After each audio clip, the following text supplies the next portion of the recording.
অত্যাচার গোরক্ষণ বড়দিনে অব্যাহত আছে। আর এখন শুরু হয়েছে সেই অন্যের বিরুদ্ধে রিপোর্ট করতে গিয়ে সাংবাদিকদের উপর নির্যাতন। এটা কোনোভাবে মেনে নেওয়া যায় না। কোন উপজেলায় নিউজ করার মতো পরিবেশ নাই, সেখানে এমন অপরাধ নাই যেটা হচ্ছে না।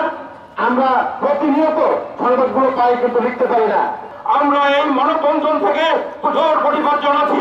24 ঘন্টার ভিতরে যদি ওই আসামিদেরকে গ্রেপ্তার না করা হয়, তাহলে ওই দরুদ খানের সকল বিএনপি সকল সংবাদ আমরা বর্জন করব। 5 তারিখের পরে বাংলাদেশ নতুন করে স্বাধীন হলেও সেখানকার সন্ত্রাসীদের তাণ্ডবীরা বন্ধ হয়নি। পুরো নতুন মোড়কে পুরো সন্ত্রাসীরা আমরা সেখানে সন্ত্রাস এবং তাণ্ডবীরা করেছে। সহযোগিতা এবং সাহসের কথা বলেছেন যে আপনি যেভাবে সংবাদ সংগ্রহ করেন